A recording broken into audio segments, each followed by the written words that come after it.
Selamat datang di New Perspective.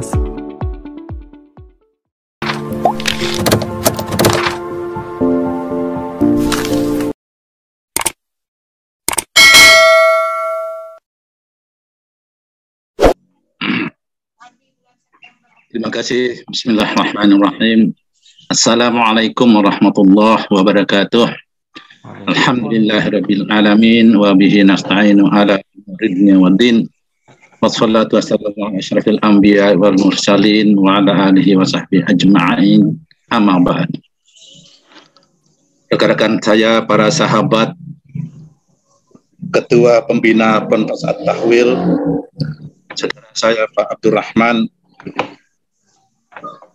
rekan-rekan saya, para narasumber yang sudah hadir pada virtual kesempatan ini, Profesor Dr. dan Guru Haji Fahrul Razi MA, Dr. Salman Al-Faris, Dr. Abdul Kudus, Dr. Muhammad Firdaus, dan Dr. Saiful Hamdi, rekan-rekan para peserta yang sudah berjumlah cukup banyak ini, hampir 90 orang partisipan yang berbahagia. Mari kita memuji kehadirat Allah Subhanahu wa taala, Tuhan yang Maha Kuasa. Atas kudrah dan iradahnya tentu kita bisa ada hadir dalam sebuah aktivitas berupa acara bedah buku webinar pada kesempatan hari ini. Salam dan salawat mengalir kepada junjungan kita Nabi besar Muhammad sallallahu alaihi wasallam, penghulu para nabi, pembawa risalah kebenaran di muka bumi ini.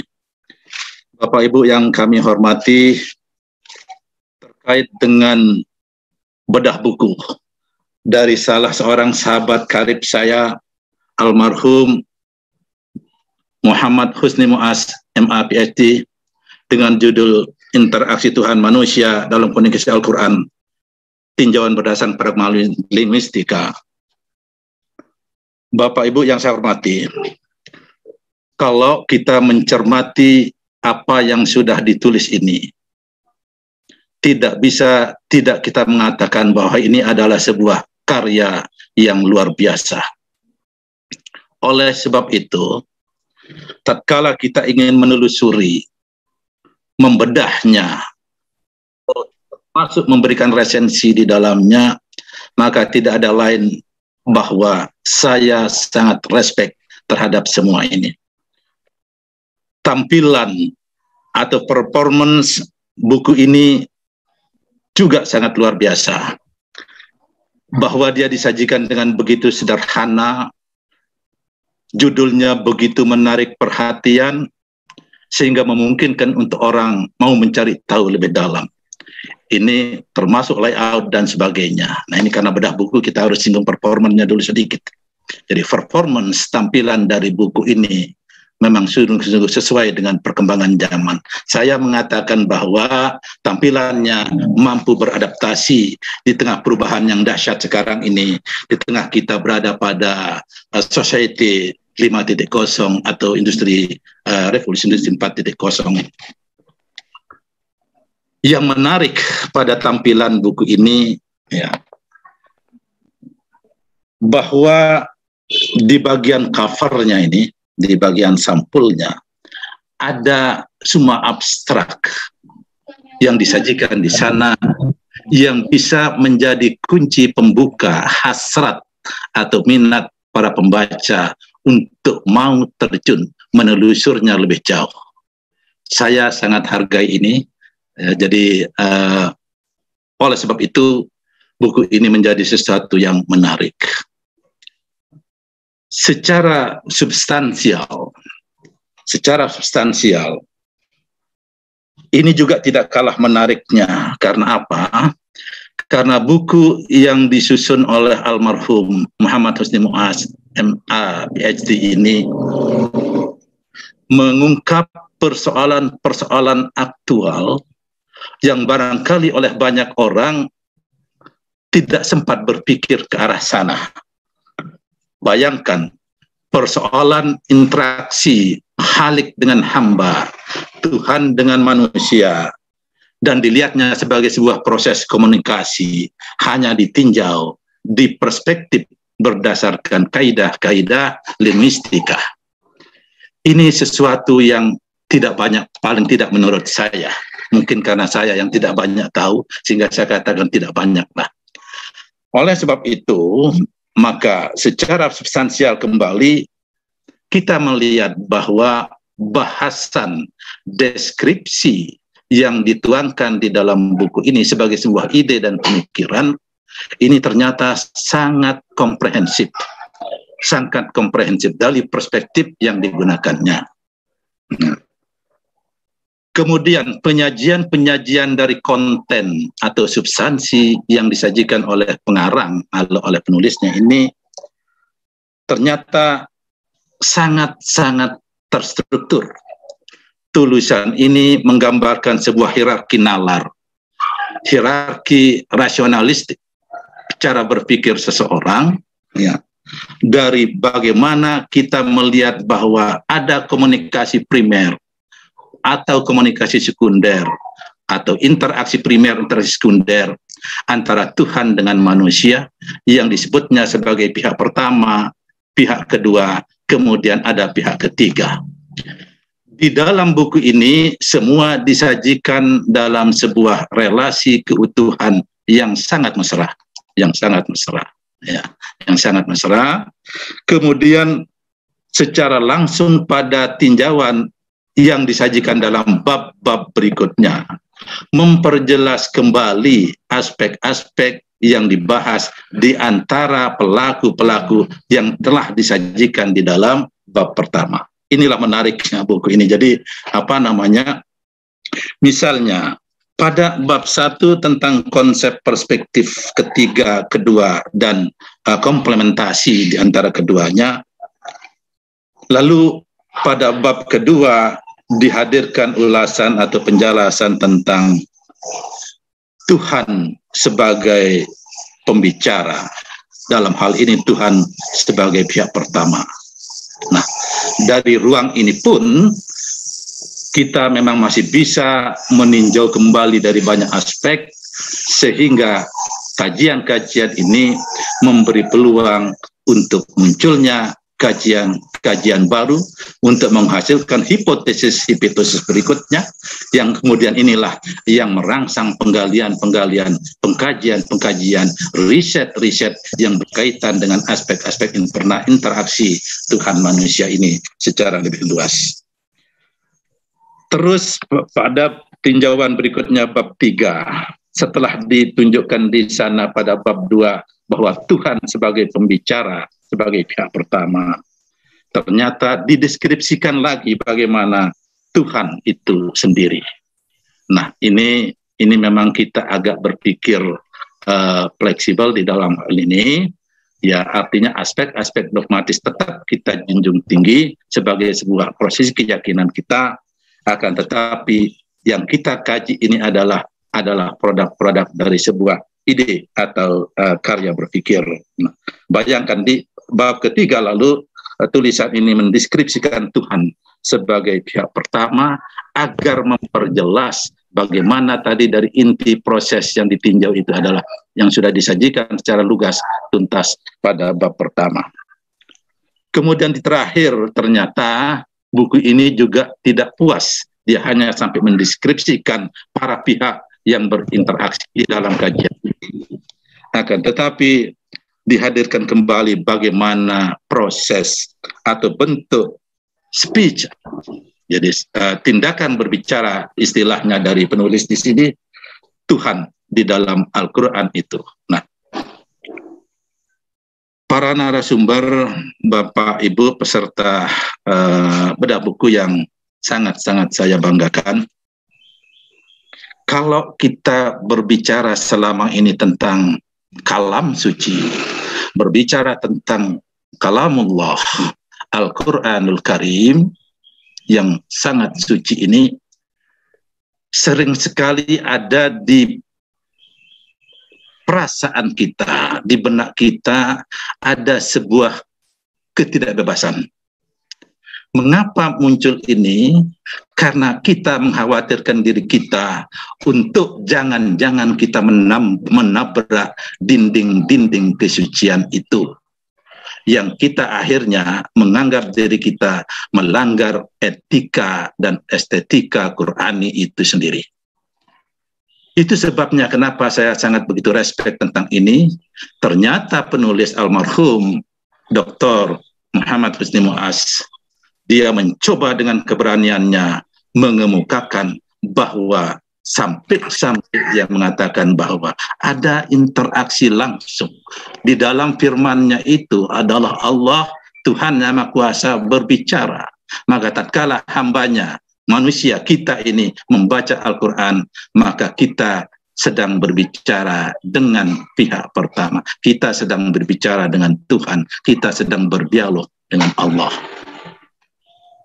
Kalau kita melihat esensi berdasarkan perspektif-perspektif yang lain, nanti rekan-rekan saya, para dokter-dokter ahli agama yang saya banggakan ini, pendengar-pendengar muda, saya menyebutnya, ini akan mengulasnya nanti lebih spesifik dari perspektif itu.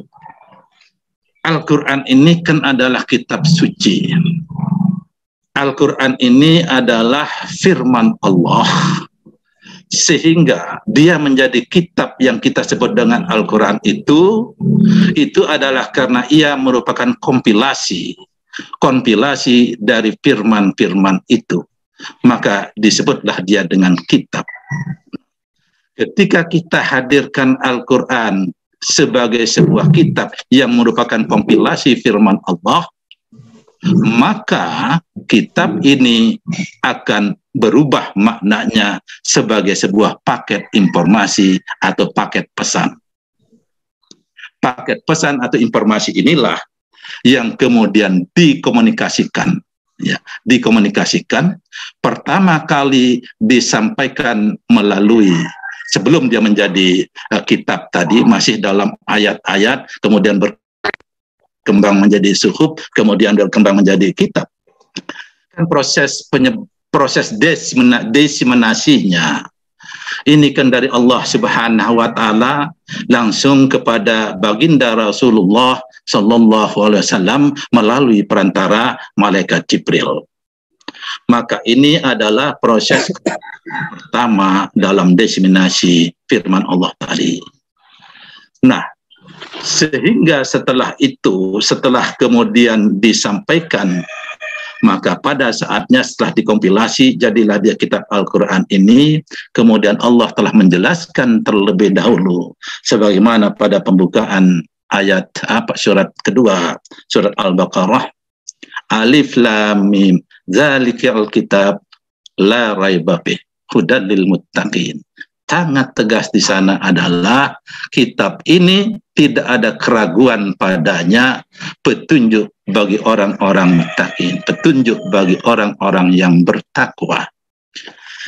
Jadi esensi sekaligus jadi esensi dari firman tadi adalah sebagai petunjuk guidance bagi yang disebut oleh buku ini adalah pihak kedua, manusia sebagai khalayak secara luas. Maka hadirin sekalian, tatkala ini kita lihat dari aspek proses yang umum, maka interaksi yang dimaksud di sini sebenarnya adalah sebuah proses komunikasi. Ketika Allah Subhanahu wa taala berfirman, maka dalam konsep komunikasi Allah Subhanahu wa taala telah melakukan encoding, penyiapan pesan itu agar sesuai dengan apa yang nanti diterima oleh receiver, oleh komunikan, oleh masyarakat manusia yang akan menerima pesan itu. Dan inilah lalu yang menjadi tugas baginda Rasulullah Sallallahu Alaihi Wasallam sebagai tugas tabligh, tugas mengajarkan, tugas mendiseminasi firman-firman itu kepada umatnya, umat manusia. Kalau dari perspektif ini, maka sudah dijelaskan oleh buku ini secara baik, secara tuntas dan lugas, bahwa lalu manusia di sana berinteraksi. Hanya saja persoalan yang masih menjadi peluang banyak diskusi dan mungkin juga perdebatan adalah bahwa tatkala firman ini dituangkan atau kalamullah ini dituangkan dalam bahasa Arab, sementara receiver atau penerima pesan ini tidak semuanya menguasai bahasa Arab. Maka ketika penerima pesan ini melakukan decoding, memaknai, menginterpretasi atau menerjemahkan pesan-pesan yang dia terima, maka disinilah terjadinya polarisasi. Dan pada tingkat terjadinya polarisasi inilah orang lalu melihat mana nilai-nilai dari proses komunikasi itu. Yang pasti di dalam buku ini juga pada bab 1 sebagai interaksi pihak ketiga, kemudian pihak kedua, kemudian pelengkap saling melengkapi atau komplementasi dari keduanya, begitu tuntas saja. Ini barangkali dalam saya barangkali yang sangat masih kurang dalam terutama dari aspek linguistika ini, memang pilihan-pilihan kata, frasa, dan sejenisnya memang terasa masih berat. Ya, jadi untuk memahaminya langsung memang memerlukan suatu telaah ulang. Jadi berpikir kembali untuk bisa menyimpulkan diri kita bahwa kita telah menangkap secara baik, secara benar makna pesan yang terkandung dari buku ini. Tapi itu tidak ada masalah. Dari perspektif harasat untuk membaca, justru itu akan menjadi baik karena merangsang, mendorong kita, memaksa kita lagi untuk mau menelusuri, mengkaji, menelusurinya lebih jauh. Maka hadirin yang saya banggakan, yang saya muliakan, Al-Quran sebagai kompilasi firman Allah tadi jelas dia adalah pesan, dia adalah kumpulan informasi dari Allah Subhanahu wa Ta'ala yang diperuntukkan kepada umat manusia, yang tujuannya adalah untuk terjadinya perubahan perilaku, behavior pada manusia ini. Ya, sehingga karena itu Al-Quran itu sebagai petunjuk bagi orang-orang yang ada jelas ditegaskan di sana, bahkan lebih umum lagi. Ya, Al-Quran pada bulan diturunkan Al-Quran dan allazi unzila fihi al-Quran bayyinatin minal huda wal furqan ila ayat.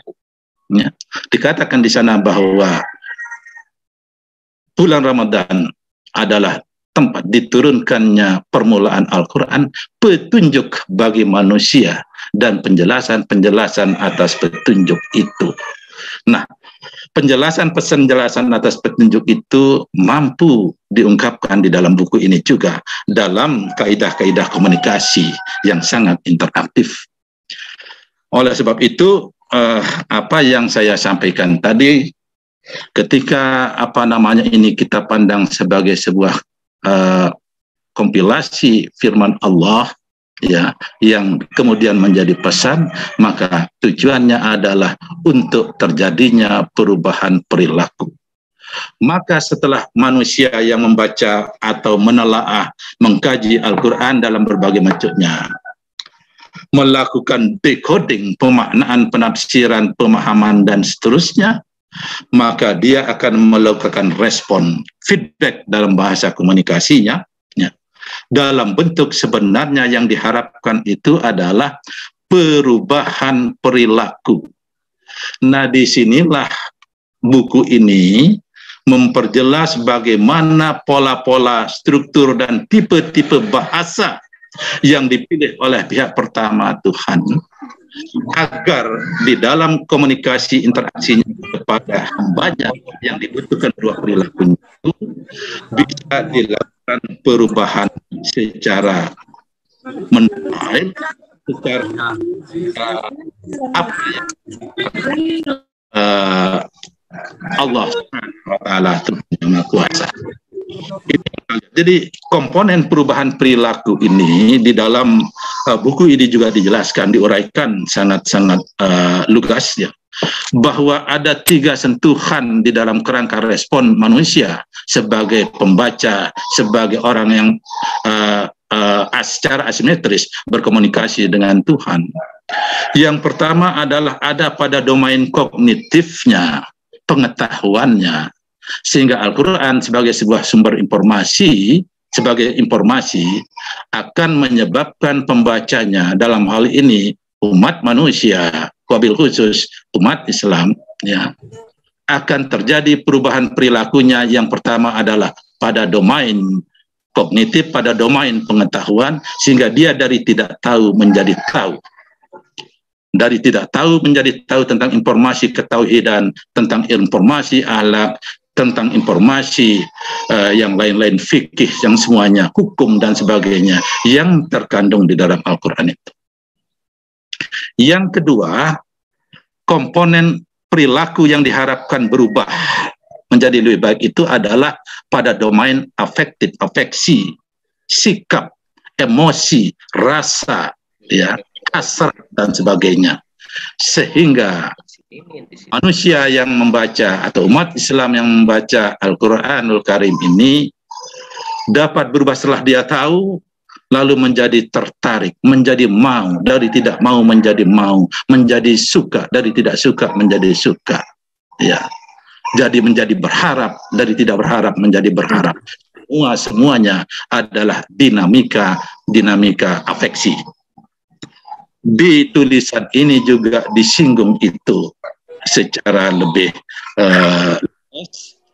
hanya saja kita memerlukan kajian-kajian lebih mendalam untuk bisa menangkap makna-maknanya. Saya pikir teman-teman sudah lebih mengetahui hal itu. Nah, inilah yang lalu kita lihat perubahan ini sangat tergantung dari kemampuan kita manusia ini sebagai komunikator, sebagai penerima pesan dari Allah Subhanahu wa Ta'ala.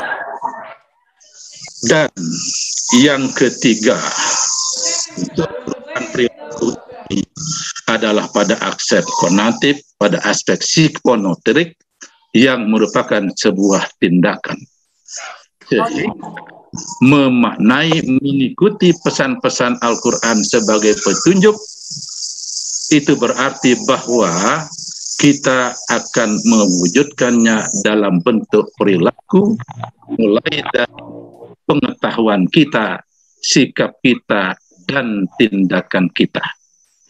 Inilah yang menjadi persoalan. Lalu yang menjadi penting kita kaji sekarang adalah, untuk selanjutnya diilhami atau diinspirasi dari buku ini adalah bagaimana sekarang umat Islam yang katanya, maaf kalau boleh kita katakan, masih terbelakang, sering diberikan frame yang kurang bagus, sering diberikan stereotip, bahkan stigma yang tidak oleh orang non-muslim, mohon maaf. Ya, kita harus bisa kaji dia dari sini. Apakah pada persoalan ini, artinya pesan yang tadi berharap terjadinya perubahan perilaku total ini tidak ditangkap, tidak dimaknai secara totalitas, sehingga ada yang masih separuh-separuh melihatnya. Persoalan perbedaan pada tataran hermeneutika, ya, bahkan pada persoalan-persoalan yang sejenis itu sebenarnya tidaklah masalah. Karena kalau menurut saya, itu menggambarkan keluasan khazanah Qur'ani, keluasan khazanah firman Allah, keluasan khazanah dari dorongan untuk kita berpikir. Oleh sebab itu, hadirin yang saya sangat hormati, persoalannya nanti di sini adalah dengan diinspirasi oleh buku ini, marilah kita mulai, saya barangkali ini, untuk mau berani mengatakan bahwa salah satu kelemahan kita adalah karena kita menilai bahwa diri kita ini terlalu takut untuk menabrak dinding-dinding, katakan saja etika, bahkan mungkin estetika yang ada di dalam kalam suci itu, sehingga kita tidak tidak mau mengimplementasikan secara apa adanya. Sebagai contoh, kalau Al-Quranul Karim ini, sebagaimana pemahaman kita yang sudah banyak ini, sebagai sebuah pesan dalam rangka merubah perilaku, maka seharusnya kita bisa menerima pesan itu sesuai dengan kemampuan kita. Tatkala Allah Subhanahu wa Ta'ala memerintahkan kita untuk melakukan pembagian waris dengan cara begini, untuk melakukan perkawinan atau pernikahan dengan prosedur dan cara yang begini, maka itu kan harus kita tangkap makna sesungguhnya dari firman itu, dari pesan itu. Tetapi karena keterbatasan kita, karena kita terus dicekoki bahwa cukup dengan membacanya saja, ya, kita sudah berlipat ganda kebaikan atau pahala kita, ini mungkin benar. Akan tetapi esensi yang kita tangkap ini apa? Maka hadirin, saya pernah menawarkan kepada sebuah majelis taklim ketika bulan Ramadan sejak 5 tahun yang lalu. Coba mari kita tadarus ini karena kebiasaan tadarus kita yang sangat tumbuh subur, terutama pada bulan Ramadan, ini kita hargai sebagai sebuah hal yang sangat amat baik. Tetapi kenapa kita tidak berpikir untuk meningkatkan makna dari kajian, dari mengaji itu dalam pengertian yang sesungguhnya?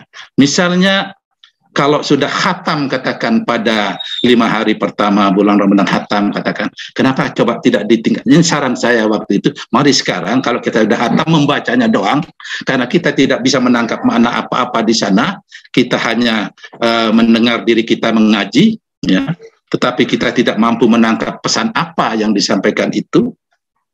Maka marilah kita mulai dari sebelum pada tafsirnya, mulailah telah makna sebenarnya itu dengan membaca terjemahannya.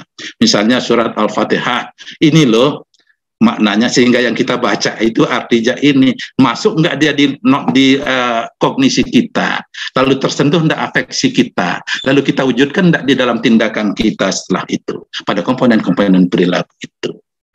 Ini sepertinya belum berani dan kita terabas hal-hal demikian ini karena kita katakan saja dibatasi lingkup itu, bahwa dengan mengaji itu sudah pahalanya sangat baik, meskipun pada akhirnya tidak mampu kita menarik saripati amaliyah, baik itu pada tataran pengetahuan, sikap, dan keterampilan di dalam mengamalkan pesan-pesan Qur'ani itu yang kita sebut tadi sebagai interaksi antara pihak pertama Tuhan Yang Kuasa dengan manusia. Kemudian buku ini juga menjelaskan bagaimana peran dari pihak ketiga dalam rangka tadi memudahkan bagaimana kita melakukan, apakah itu persten, apakah itu hermeneutik, dalam rangka memaknai secara keseluruhan dari pesan itu. Tetapi buku ini sudah jelas menyatakan bahwa pendekatan pihak kedua dalam interaksi Tuhan manusia ini dipandang lebih representatif, karena kita tengah berdialog, kita berbicara langsung dengan Tuhan sebagai pihak pertama. Terakhir dari saya adalah barangkali perlu juga kita renungkan aspek-aspek yang begini. Saya juga dalam kondisi, karena saya tidak punya latar belakang yang bagus dari segi ilmu agama, termasuk linguistika semacam ini, jadi saya terus terang tidak terlalu bisa atau berani menyampaikan hal lain. Hanya saja saya melihat dari konsep rasionalitas umum bahwa konsep Tuhan itu adalah gaib, ya, dia tidak fisik. Oleh sebab itu, penjelasan terkait dalam konteks atau perspektif linguistik, pragma linguistika terlebih-lebih, bisa jadi terlalu mengedepankan aspek-aspek yang bersifat positivistik, yang bersifat tadi fisik. Padahal Allah Subhanahu wa Ta'ala, Tuhan yang Maha Kuasa ini adalah gaib, karenanya Dia tidak terikat dalam dimensi waktu dan ruang. Sama seperti kalam-kalam lain yang tertuang di Al-Quran, yang mutasyabihat, ya, memang mencerminkan bahwa betapa sesuatu itu diumpamakan sebagai sesuatu kebendaan untuk mendekati nalar dan kemampuan manusia dalam rangka memaknai itu, sehingga apa yang sesungguhnya gaib seolah-olah diceritakan sebagai sesuatu yang tidak gaib. Sebagai contoh, surga. Makna surga di dalam Al-Quran dijelaskan itu bahwa di sana ada air mengalir, susu, kemudian ada bidadari bertelekan dipan, dan seterusnya yang pokoknya menggambarkan indah-indah. Padahal itu kan fisik. Ada dipan, ada sungai, itu kan terikat oleh dimensi waktu dan ruang, ada dia gaib. Tetapi begitulah cara Allah mempermudah komunikasinya yang disampaikan dalam pesan firman-Nya itu yang kita sebut Al-Quran tadi. Nah, ini agak sedikit memang ini yang belum tuntas di dalam buku ini, sehingga saya katakan tadi sangat-sangat baik buku ini dan memberikan peluang kita untuk berhipotesis, memberikan peluang kita untuk melakukan kajian, memberikan peluang kita untuk melakukan penelitian lanjut terhadap setiap kata, terhadap setiap gerak-gerik bahasa yang dipakai oleh Al-Quran untuk memperjelas hubungan Allah Tuhan dengan hambanya, dengan harapan hambanya terjadi perubahan perilaku secara totalitas. Barangkali dari forum yang sangat sederhana tetapi luar biasa pada pagi hari ini, terima kasih kepada ICS Unrang, Pak Dr. Saiful Hamdi yang telah menggagas ini. Jadi saya ingin mengatakan di sini, mari kita para para cendekia muda ini, para dokter-dokter, rekan-rekan saudara kami dari Stein, untuk mulai coba, mari kita ajak masyarakat ini untuk jangan terlalu tabu membedah Al-Quran itu dari aspek-aspek kemanfaatannya dalam rangka merubah perilaku sesuai dengan harapan inti dari Al-Quran sebagai pesan suci, kalamullah, firman Allah yang tujuannya adalah untuk kebaikan manusia sebagai sasaran komunikasi itu sendiri. Barangkali ini secara umum saja, mohon maaf kalau tidak sesuai dengan harapan dari panitia, karena terus terang saja saya hanya sosiolog, dan itu pun pada sosiologi pedesaan. Jadi sekiranya ini kurang berkenan, tidak sesuai dengan harapan, yang jelas kalau konsep bedah buku, saya tidak meresensi ya, saya tidak melakukan resensi, meskipun ada sedikit tadi masuk kepada kaidah resensi buku, tapi ini sekitar bedah buku, saya sudah sampaikan tadi secara performan wujud dari buku ini sudah luar biasa bagusnya, menarik kita untuk membaca. Saya pun bersedia menjadi bedah narasumber ini dari Pak Saiful Hamdi, karena melihat layoutnya, lalu judulnya yang begitu menarik, padahal saya tidak punya kemampuan untuk bisa menelaah itu secara dari segi substansinya tadi sudah juga saya sampaikan. Begitu runtut, begitu terstrukturnya, hanya saja perlu sekarang pendalaman penguatan kita untuk mengolah makna dari setiap frasa, makna dari setiap kata yang dipakai oleh penulis di sini yang memang terasa agak sedikit berat. Ini barangkali yang saya bisa sampaikan. Mohon maaf atas kekurangannya, tentunya nanti akan diperbaiki, akan lebih disempurnakan oleh rekan-rekan lain yang memang lebih berkompeten membahas persoalan-persoalan ini. Sekali lagi mohon maaf, terima kasih atas perhatiannya. Saya kembalikan kepada moderator. Wassalamualaikum warahmatullahi wabarakatuh.